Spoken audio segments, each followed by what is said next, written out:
نحمده ونستعينه ونستغفره ونؤمن به ونتوكل عليه ونعوذ بالله من شرور أنفسنا ومن سيئات أعمالنا. من يهده الله فلا مضل له ومن يضلل فلا هادي له، ونشهد أن لا إله إلا الله وحده لا شريك له، ونشهد أن محمدا عبده ورسوله. أما بعد، فأعوذ بالله من الشيطان الرجيم. بسم الله الرحمن الرحيم. قال الله عز وجل: رضي الله عنهم ورضوا عنه. صدق الله العلي العظيم وصدق رسوله النبي الكريم، ونحن على ذلك من الشاهدين والشاكرين، والحمد لله رب العالمين. قدرمنو په دنیا کې د ډیرو هغو کسانو چې سیاست کې برخه اخیستې ده یا یې زړه غواړي چې واخلي یو شعار د ځان لپاره ټاکي. د شعار یا د شعار دا معنی چې زما هدف دغه خبره ده او را روان وخت کې به زه په خپلو ټولو هڅو دې هدف ته ځان رسوم. څوک د ځان لپاره عدالت شعار وټاکي، څوک د ځان لپاره بیا ازادي شعار وټاکي، څوک د ځان لپاره کاغذبات انتخابي نښان یو شعار دا وټاکي چې زه به تر یو ځای ځان رسوم، یو شی ورسره ولیکي. شعار ټاکل یا د ځان لپاره یو هدف ټاکل د غونه لوی حوصله هم غواړي او لوی اراده هم غواړي، ټینګ عزم هم غواړي. خو دا چې د دنیا آخري ده او زمانه هم آخري ده، فتنې هم ډېرې دي، شاید لږ انسانان په خپلو شعارو کې وفادار او صادق وخیږي. د ولس د خطا ایستلو لپاره خو ډېرې خبرې یوې خوا بلې خوا ته تاو بالاس. راسي قدرمنو چې د صحابه کرامو د پیژندلې په لړۍ کې د داسې یو صحابي حالات درته بیان کم چې هم شعار د ځان لپاره ټاکلی وو او هم د ځان لپاره هدف ټاکلی وو او هم په خپل شعار او هدف کې کامیاب شو. الله دې زما څخه دا خبرې نه هېروي او الله دې ستاسو څخه هم نه هېروي. کوشش به وکړو چې د دې مبارک صحابي شعار څه شو، نعره یې څه شوه، انتخابي نښان یې څه و، او د خپل هدف لپاره کم کار وکړي. دا کم صحابي دی او څه قرباني ورکړي. بیا هم د انصار صحابه کرام څخه د مبارک صحابي دی، هغه صحابه چې مهاجرین ته د کومک لاس ورغځول او راسي په غیږ کې ځای درکوو، درکړی مودې د رسول ملګری یاست، د رسول ملګری وو، راسي پر یو سترخان باندې سره کښینو. د مکې و ټولو صحابه کرامو ته غیږ خلاص کړ. دا په تیر وختو کې په بیان کې خبره په وارو وارو کړې ده. هغه کسان به الله ته څه جواب وایي چې د مظلوم د مظلومیت او د خوار او د غریب د خواري څخه به استفاده وکړي. په ملک حالات خراب سول، رب دې بیا نه خرابوي. او کډه ښارو ته خلکو رابار کړله او خلکو سرایونو او دکانونو ورباندې ګران کړل، د دوی د مجبورۍ څخه غلطه ګټه پورته کړل، رب ته به جواب ورکړي. د مدینه صحابه کرامو خو حتی ځینو صحابه کرامو رسول صلی الله علیه وسلم تویل اول دوی بیبیګانی لرم، یو طلاقوم زما ورور مهاجر صحابي ته په نکاح ورک. دا به درب دربار ته او د قیامت ورځ ته پریږدو چې الله به څنګه حساب کوي. تلک الایام نداولها بین الناس، په اورځي الله د خلکو تر مابین اړی را اړی. نن کار څوک په سر د قدرت دی، پرون چې هر څوک وو، سبا چې هر څوک دی. دا چوکۍ دوامدار نه ده، نه څوک قرباني پاتې سوی دی. هغه کسان چې د خدایي دعوی وکړلې او هغه کسان چې ابراهیم علیه السلام زما رب یو ته ژوند ورکوي بل ته مرګ ورکوي، دوه نفره یې راوغوښتله، یو یې مړ کړي یو ته یې ژوند ورکوي، زوم دا کارونه کوم. د هغوی څخه هم دا ولاړل. صحابه کرام هغه انسانان وه، هغه کسان وه چې هدف یې وټاکئ، شعار یې د ځان لپاره وټاکئ، خپل هدف ته یې ژورې او لوړې ټوله وګاللې، تکلیفونه یې وګالل، هدف ته یې ځان ورسوي. د انصارو صحابه کرامو څخه وو، په مدینه منوره کې اوسېدی. حضرت برا رضی الله عنه د مالک زوی دی، برا بن مالک. شعار یې چې شو قدرمنو الله والجنه، و شعار می الله دی او جنت دی. هدف یې چې شو شهادت دی، ورسېدی د ژوند په آخري کې شهید هم شو. علما وایي که د ځان لپاره روا هدف وټاکي، الله دې رسوي. نن نه سبا نه بل سبا دې الله رسوي. خو د هدف شاته کېږه ما، هېڅ کله مه شاته کېږه. ګوره په دنیوي شانو کې درته وایي قدرمنو، مشوره راڅخه واخلئ. دکانداري دې شروع کړل، هدف دې دا دی چې یو پاک او حلال تجارت ته ورسېږم، مې پرېږده. استقامت ور باندې وکړه، درواغ مه پکښې وایه، رښتیا پکښې وایه، خلک مه خطا باسه، خلکو سره ښه ګزاره کوه، رب العالمین تی هدف ته رسي، حلال رزق درکوي. او دا یوازې د ملایانو په باره کې نه، دا د هر عام او خاص په باره کې. که لباس زما په رقم او که ستا په رقم وي، که نیکټایي یې تړلې که نه یې تړلې، په نامه د مؤمن مسلمان وي، نارینه وي ښځینه وي، هر چیرې چې اوسېږي، هدف به الله او جنت وي، شعار به الله او جنت وي، هدف به پاک ژوند وي، هدف به د رب العزت د رضا لپاره ژوند تېرول وي، عبادت کول وي. حضرت برا بن مالک رضی الله عنه انصاري صحابي وو. علما وایي عاشق الموت، د مرګ عاشق انسان حضرت برا بن مالک رضی الله عنه وو. ګرد عمر به خاص کی او رب شهادت راک. الله دې وکړي چې ډېر وخت په ونه نیسم، راځمه قصې ته. راځي د په واقعاتو کې چې سل هغه تکړه او غښتلي د کفر په صف کې جنګیالي انسانان د مرګ وکند ته ورټېلول، سل کسان په کم جنګ کې چې مخامخ تورې جنګېدلې سره کمین نه نیول کېدی، لیرې یو دشمن هم په کمین کې، بل حریف دشمن هم په کمین کې، مقابل طرفونه دا کمین نه نیول کېدی، مخامخ په جنګ کې حضرت برا بن مالک سل مبارز کفري جنګیالي انسانان ووژله. اوا کسانو چې د کافرانو په صف کې خورا نامتو انسانان وو، اوا چې خیال هم پکوي چې دا کسان څوک مړه کولای نه شي، خو حضرت برا بن مالک مړه کړله. الله اکبر کبیره. طرز او طریقه یې څنګه وه؟ سپېره ګرځېدی، د ډېر شو او د ډېر فیشن سره علاقه نه وه. انسان به ګمان دا ور باندې کوي د لرې لارې مسافر دی، او وریښتان یې نه دي ژوند کړي، د غم او د ستړیا اثار ور باندې معلومېدل. بدن مبارک یې ډنګر و، کله به چا ورته وکتل باره ډېر خوند نه ورکوي چې ورته وګوري. ولې خدای د انسان په طبیعت کې الله دا خبره ایښې ده چې د یو چا وجود ښه وي، قد و قواره او قیافه یې ښه وي، انسان ته خوند ورکوي چې څو وار ورته وګوري. او چې ډنګر وي، کلوچ وي سره او بدرنګه وي، یې پلا ورته وګوري باره مخ ځینې اړي وایي، نو ولې هر پلا خپلې سترګې په ستړي کړمه. حضرت برا بن مالک رضی الله عنه د حضرت انس بن مالک رضی الله عنه ورور دی. حضرت انس بن مالک رضی الله عنه د رسول الله صلی الله علیه وسلم 10 کاله خدمت وکړي. دواړه ورونه وه. حضرت ام سلیم رضی الله عنها د دواړو دغو مبارکو صحابه کرامو، حضرت انس او حضرت برا رضی الله عنهما مور مبارک رالل. حضرت انس رسول الله صلی الله علیه وسلم تراوستی، اولې د الله رسول د حضرت انس بستا خدمت کوي، د زما زوی ستا د خدمت لپاره وقف دی، او ما دا خبره ډیره کړې ده. داسې بچیر یو څوک پیدا سي چې یو څوک خپل زوی یو عالم د خدمت لپاره وقف کړي، د یو مرشد د خدمت لپاره وقف کړي، چې ورسته زوی د دې سره خدمت وکړه، تر مرګ تر اخره پورې وکړه. خو داسې یو نه سل نه زر واقعات او قصې به درته وکړم چې په تېر تاریخ کې زموږ اسلافو خپل زامنان راوستلي دي، د یو عالم و د پیر و د یو بزرګ و د یو صوفي و فقیه و مجتهد او د حدیثو د تفسیر ستر امام ته وقف کړي چې دا به ستا خدمت کې در مرګ د ساعت.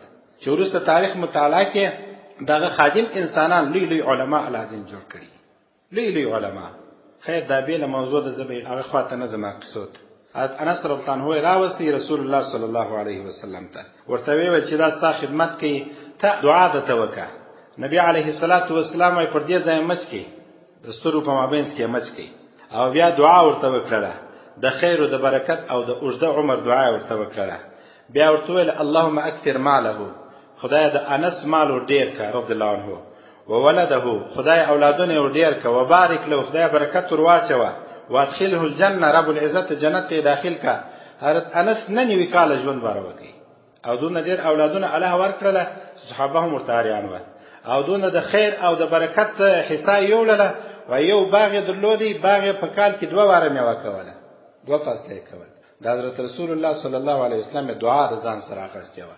قدرمنو د یو چا دعا د ځان سره واخلي، سمه ده چې تاسو ته بزرګ معلومیږي، چې تاسو ته د الله رب العزت د ذات عاشق معلومیږي، چې تاسو ته داسې انسان معلومیږي چې پر خدای قربان، پر رسول قربان، پر دین قربان، چې تاسو ته معلومیږي دا زما د زمانه بزرګ دی، داغه څخه دعا واخلئ. کنه درته معلومیږي استخاره وکړئ، فکر وکړئ، مشوره وکړئ چې په دې زمانه کې بزرګ څوک دی، دعا واخلئ. او لله الحمد موږ خپل د خپل پلار او د خپل مور او د جاغاسه مبارک دعا وړه ده، او د خپل استادانو دعا مې الحمدلله وړه ده. دا ځان لپاره افتخار بولم. زه دونه نه یم، خو د خپل کوشش مې دا کړی دی. تاسو هم دا کوشش وکړئ، د خپل مور او پلار د خپل استادانو دعا یوسئ، الله یې قبلوي. که زه پیسو ته ضرورت لرم دعا ته هم ضرورت لرم. خو خیر رسول الله صلی الله علیه وسلم حضرت انس رضی الله عنه خدمت شروع کړي. حضرت انس د دوهم ورځ چې حالات درته بیانوم، حضرت برا رضی الله عنه دا یو عجب مبارک صحابي وو. ما درته ویله وزما په کار په ژوند کې الله او جنت دی. حضرت برا به دا خبره کوله او د مشرکینو سره سخت مقابله هم کوله. په هر صف کې به ورسره ولاړو، هیڅ کله مشرک او کافر ته لار نور کوله چې هر څوک به رامخته سو دی به وختي لا ورمخته سوی. چا چې به توره پورته کړه د به وختي لا سر ورپرې کړی و. زموږ پښتانه وایي د مورې زوی نه و چې سر یې پورته کړی وای. او رښتیا دغسې سخته د مشرکینو خلاف او دشمن و. او د شهادت غوښتنه ګرد عمر کول، ولره به شهادت راکړه. چیرې چې به د شهادت ځای و هلته د ځان رسوي، چیرې چې به د شهادت بوی دته راورسېدي هلته به یې ځان رسوي. چا چې به د شهادت خبر ورته وکړله چې فلانکي ځای کې هلته ځان رسوي. ځکه نو د رسول الله صلی الله علیه وسلم بغل ته څنګ پر څنګ وجنګېدی په هره غذا او جنګ کې، او ځان یې شاته نه کوي. او دا دعا یې کوله چې ربه ماته پر خپل بستر مرګ مه راکوه. ځینو صحابه کرام به ویل شاید حضرت برا بن مالک پر خپل بستر باندې مړ سي، خو دوی ویل یا الله رب العزت ماته د شهادت مرګ راکوي. ده به دا دعا کوله ټول عمر. شپې او ورځې تېرېږي د رسول صلی الله علیه وسلم سره غذاوې کوي. دا و چې په یمامه ځای کې مسیلمة الکذاب د نبوت دعوا یې وکړله. اوس زه نبي یم او ځینې کسان راولاړ سول ویل چې ته نبي یې. د صحابه کرام په مقابل کې وویله اوس ستاسې نبي صادق او رښتینی دی، خو موږ یې نه منو. او زموږ مسیلمة الکذاب چې د نبوت دروغجنه دعوا یې کړې د هغه منو. په دې خبره سخت صحابه کرام زیرېدل. حضرت ابوبکر صدیق رضی الله عنه به سخت زیرېدی، صحابه کرام هم زیرېدله. دا و په یمامه ځای کې د مسیلمة الکذاب او دغه د لشکر سره د جنگ نوبت را ورسېدی. په دې جنگ کې حضرت برا بن مالک هم شرکت وکړي او زه هم ځم. حضرت برا بن مالک چې شرکت وکړي جنگ شروع دی. قومنده د حضرت خالد په لاس کې د رضی الله عنه، عسکر حضرت برا او نور ملګري دي. دی مبارک ولاړ دی وای دونه تیرې سترګې وې په جنگ کې او دونه تیزې سترګې وې چې د هر دشمن هر چمر معلومېدی. ولاړ دی د جنگ په میدان کې یوې خواته د تیزې او دردمنې سترګې یوې خوا بلې خواته اړي، دشمن ته ګوري، دشمن یې د سترګو څخه هم بیرېدی. لکه ځینو کافرانو چې دا اقرار وکړي چې موږ د پلانکي د سترګو څخه خار خورو او بیریږو، دا سترګې موږ ته ډېرې ردې نیولي. لله الحمد چې په اسلام کې داسې غښتلي انسانان الله په هره پیړۍ کې پیدا کړي. که موږ هر څونه خونو او غارو ته ننوځو الله رب العزت ستر او غښتلي مبارز انسانان میدان ته راولي. دا الله قانون دی او دا په تېر تاریخ کې ثابته تجربه ده، په ښه تجربه ده.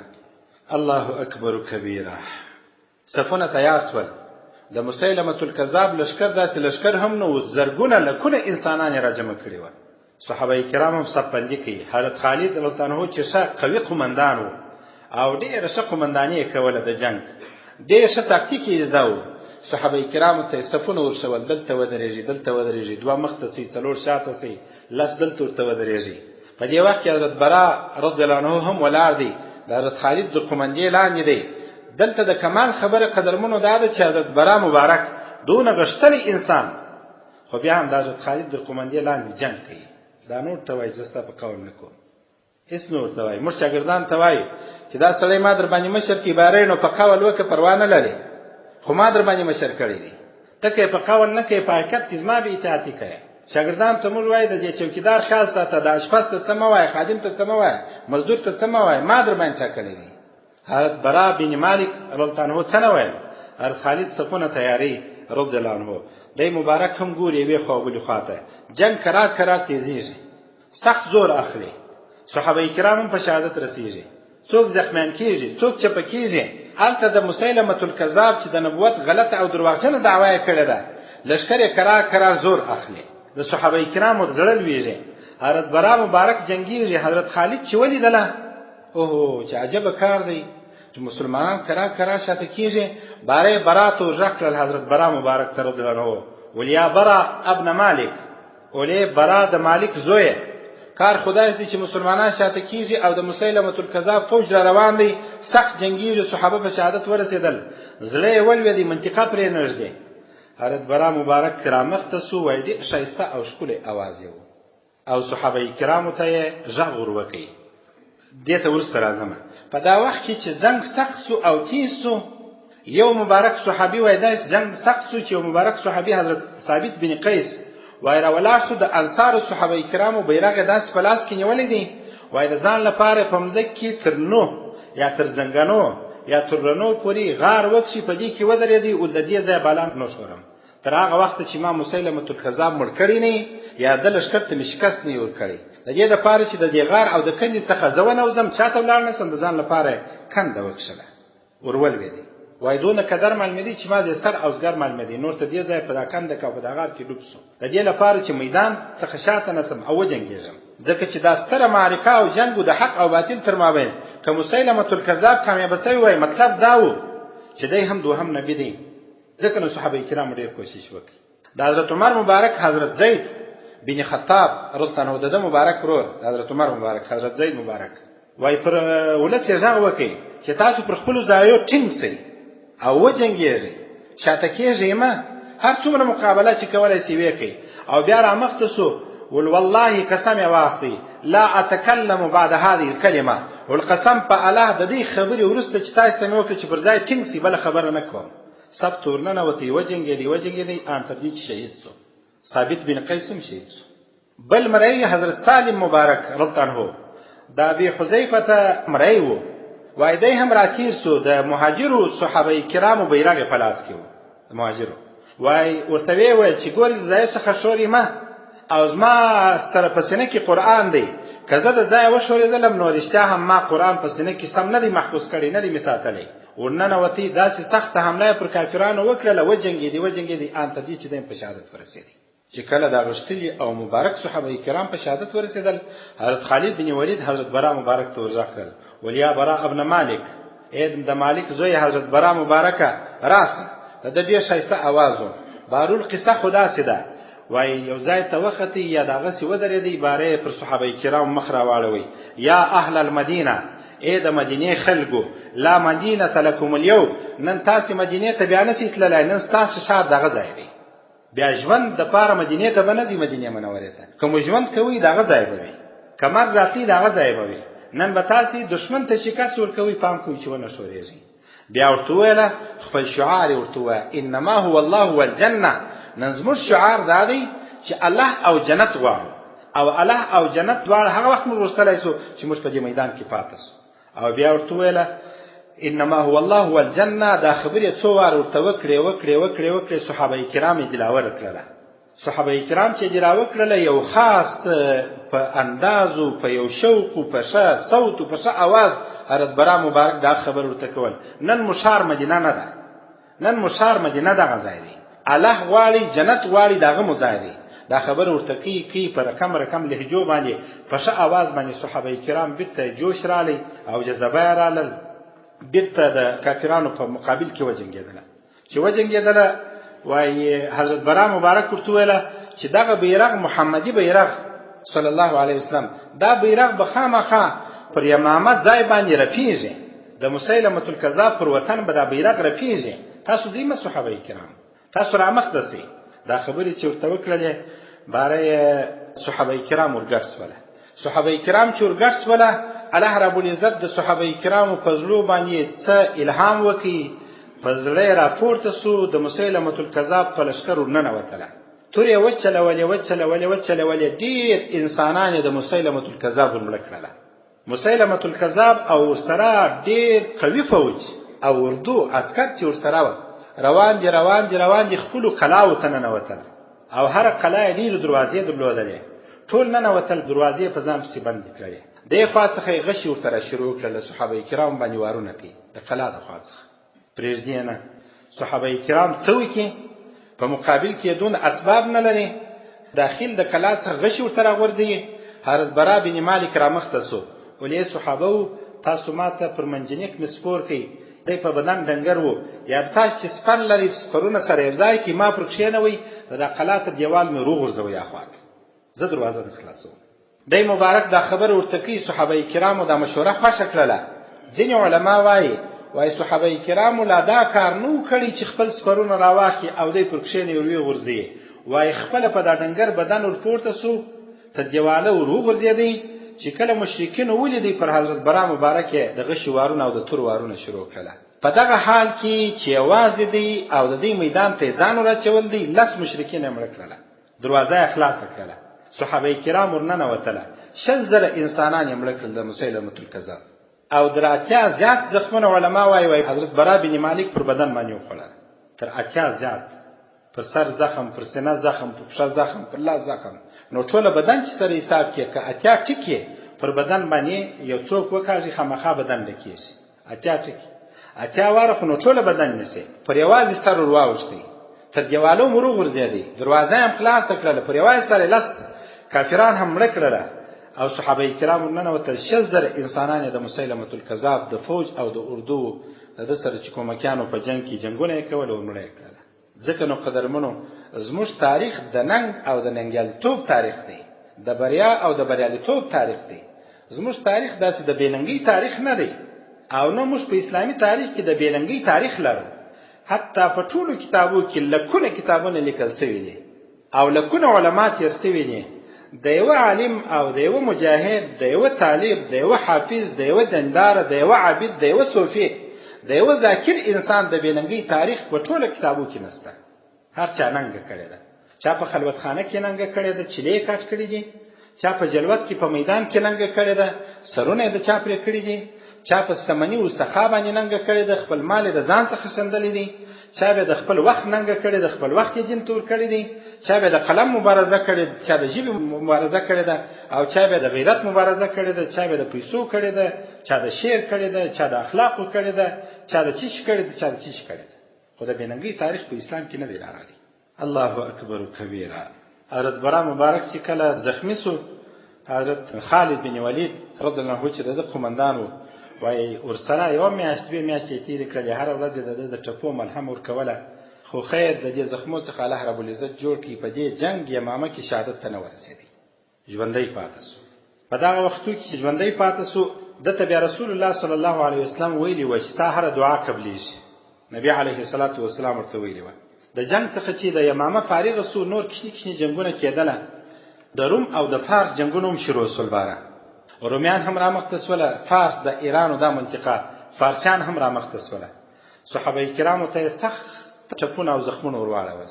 په یو ځای کې حضرت برا بن مالک د رومیانو سره جنگي، د فارسیانو سره، چې ګوري د خپل ورور حضرت انس مبارک یې ولیدی، پر هغه باندې یو کافر حمله کړې ده، د لرې څخه دی ورته ګوري، په ډېره تیزۍ سره راغلی حضرت برا مبارک، او کافر یې ځینې ایسته کړي، حضرت انس یې خلاص کړي، خپل ورور مبارک. په دغه وختو کې حضرت برا رضی الله عنه چې کله جنگیږي د فارسیانو د رومیانو سره، یوه منطقه د فارس یا د ایران شاوخوا د توستر په نامه باندې راځي. توستر د فارس د ښارو څخه یو ښار دی. دا لا پاتو په فارس کې چې باید فتح سي د توستر. صحابه کرام هم غوښتله چې نور د علاقه د رومیانو او د فارسیانو د کافرانو مشرکینو څخه خلاصه کړو، ورسره وبجنګېږو. چې کله ورسره وجنګېدله، په دې وخت کې حضرت برا مبارک خو وختیله د شهادت غوښتنه کړې وه او هدف یې د ځان لپاره ټاکلی و، د شهادت وخت یې اوس را رسېږي. جنگ تر مخته سو. حضرت عمر مبارک زمانه ده په دې وخت کې. حضرت عمر مبارک خپل د لشکر امیر ته خط راواستوي چې د فارس په منطقو کې د اهواز منطقه ده، هلته باید یو لشکر او یو قطعه تیاره سي او قومندان وټاکل سي، او حضرت برا بن مالک رضی الله عنه به ورسره ملګری وي. حضرت عمر مبارک چې حضرت سعد بن ابي وقاص ته خط راواستوي چې د اهواز لپاره یو قطعه جوړه کړه، مشر پلانکی صحابي که حضرت برا به ورسره وي. دواړه مبارکین تیار سول، د فوج او د لشکر مشرتوب کې روان سوله. خوشاله پدې دي چې الله رب العزت به موږ په دې فتح کې کامیاب راولي، یا به موږ ته شهادت راکړي. هلته چې ورسېدله هم د جنگ سره سخت مخامخ سوله. صحابه کرام بیا زخمیان سوله. په دغه وختو کې چې صحابه کرام او د فارس د خلکو د توستر یا تستر د منطقې او د ښار خلک سره جنگیږي، صحابه کرام بیا زخمیان کیږي او بیا یو قسم حالت پر دوی باندې راځي. نو باره ځینو صحابه کرام حضرت برا بن مالک رضی الله عنه وویل، اولې برا، آیا د رسول الله صلی الله علیه وسلم وینا دې نه ده پوهه چې ستا په باره کې ویل دي چې ستا دعا قبلیږي، او ستا په باره کې دا ویل دي چې ډېر ځله به داسې سپېره انسانان راسي چې د سفر اثار به پر مخ او پر ویښتانو معلومیږي، خو که د الله په ذات قسم واخلي، الله رب العزت قسم نور باندې اړي. ای برا ته هغه انسان یې، که نن قسم واخې چې الله رب العزت موږ ته نصرت راکړي او تا شهادت ته ورسي، نن دې قسم پر ځای کېږي، الله پر تا قسم نه اړوي. وغواړه د رب العالمین څخه دعا زموږ لپاره وغواړه. هلته رسول الله صلی الله علیه وسلم د ده لپاره ویلي و چې ستا دعا قبلیږي. په دغه وخت کې حضرت برا بن مالک رضی الله عنه دعا کوي. څنګه وایي خپل دواړه بازوګانې داسې پورته کړل اسمان ته، د لاس دغه ځای دا مټ او دا مټ، د خپل لاسونه یې داسې پورته کړل اسمان ته، او بیا وویله اللهم امنحنا اکتافهم، خدای پاک د دوی اوږې وساتې د صحابه کرامو. یا دا مطلب خدای پاک د مشرکینو اوږې موږ ته په لاس راکړي چې ویې وهو او چک چک یې کړو. بیا ویل اللهم اهزمهم، رب العزت کافرانو ته شکست ورکړه، وانصرنا علیهم، خدای پاک د دوی په مقابل کې زموږ نصرت وکړه. والحقني اليوم بنبيك، رب العزت خدای نن ستا د نبی سره ما پیوست کړه او شهادت ته مې ورسوه. دا دعا یې وکړله. وایي دغه وخت کې چې دا دعا وکړله، خپل ورور حضرت انس بن مالک رضی الله عنه ورسره دی، هغه هم جنګېږي.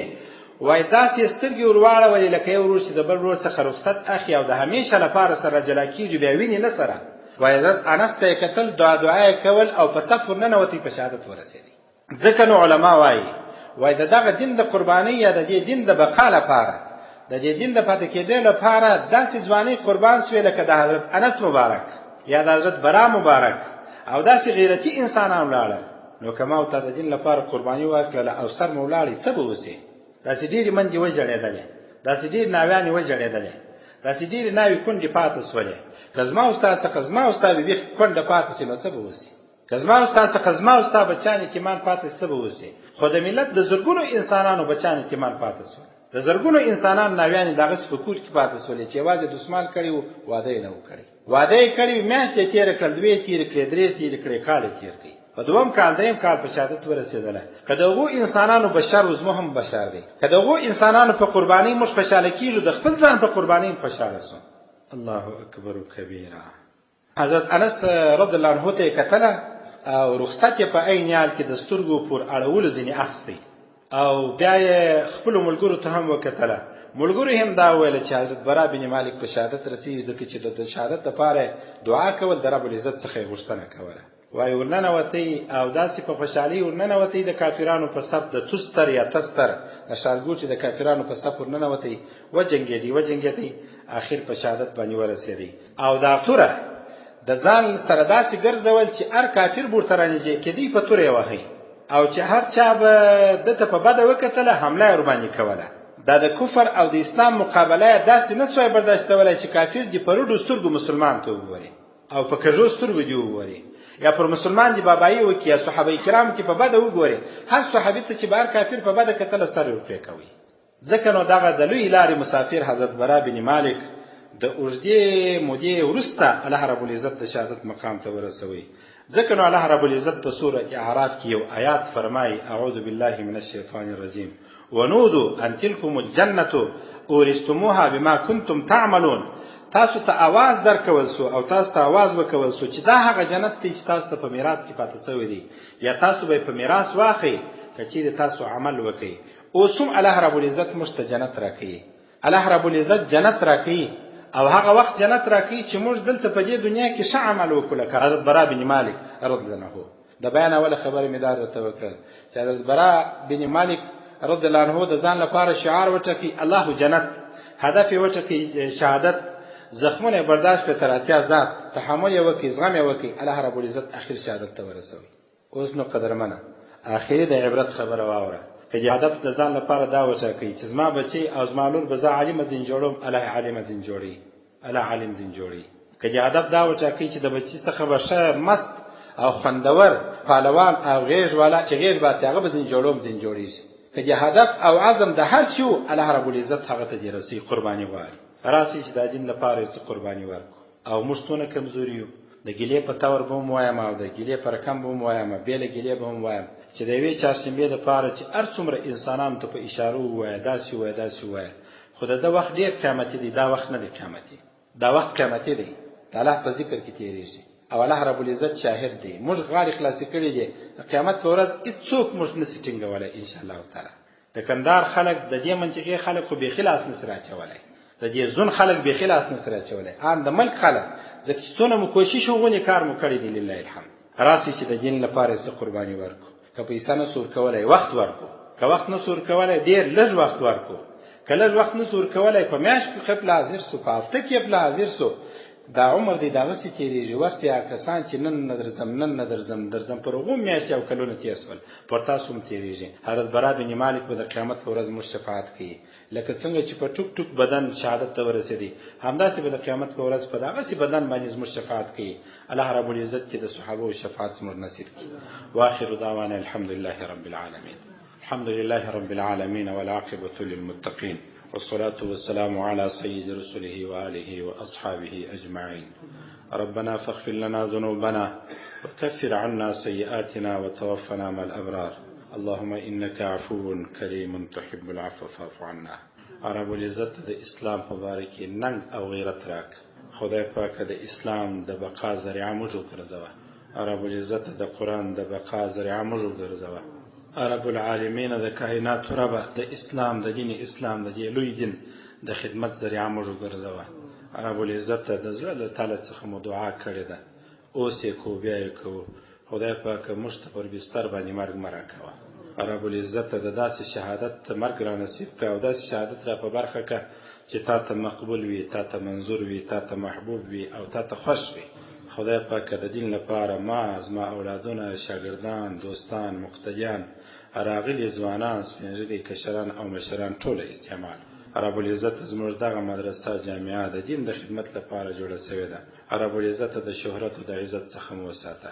د همدې مدرسې څخه، د دې سپیرې مدرسې څخه، د دې خواري مدرسې څخه رب العزت د دین اسلام ستر داعیان، خادمان، مبلغین، مجتهدین، فقها، علما د دې مدرسې څخه فارغ کاوي. بس خدای پاک راغلي کسان چې په حق نیت راغلي دي، رب العزت نیت یې ځینې قبول کا.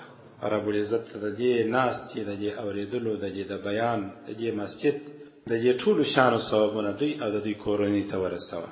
خدای پاک موږ ټول د کڼوالي څخه وساته. خدای پاک شلوالي ګډوالي څخه مو وساته، د ړوندوالي څخه مو وساته، د ګونګوالي څخه مو وساته. رب العزت زړه مو را پاک کا، د وجود د هر رقم نه جوړي څخه مو وساته. خدای پاک حلال رزق راک، قرضونه مو را ادا کا، په پورو او په دې دنیا رب العزت موږ مستړي کوه. ستا د غیب څخه رزق راک. رب العزت په اخلاص دعا کوو، د هیڅ مخلوق څخه هیڅ ډول طمع نه لرو. رب العزت زموږ دغه اسلامي نظام را کامیاب کړه.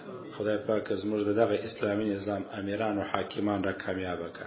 رب العزت زړونه ستا په اختیار او ستا په لاس کې دي، فکرونه او ارادې ستا په اختیار کې دي. خدای پاک زموږ د دې اسلامي نظام د ټولو مسؤلینو، د لوړ رتبه او ټیټ رتبه د ټولو کشرانو، مشرانو ارادې او فکرونه بلې خواته ماړه. خدای پاک د ولس مینه د دې نظام سره پیدا کړه، د اسلامي نظام مینه د دې ولس سره پیدا کړه، د اوسنی نظام د مشرانو مینه او محبت د ولس سره پیدا کړه. خدای پاک آینده مو د ټولو ناخوالو څخه وساته. زموږ مړو ته د دې بیان ثوابونه ورسوه، مور او پلار روح ته یې ورسوه، ژوندو او مړو ته یې ورسوه، کشرانو مشرانو ته یې ورسوه، ناستو مشرانو، سپینږیرو، زما همزولو کشرانو، ځوانانو ته یې ورسوه. رب العزت زموږ شیخانو، مبارکینو، مشایخو ته یې ورسوه. خدای پاک زما مور او پلار، بچانو، اولادو، ورونو او خوندو، قریبانو، کورنۍ ته ثوابونه ورسوه. ربنا تقبل منا انك انت السميع العليم وتب علينا انك انت التواب الرحيم. وصلى الله تعالى على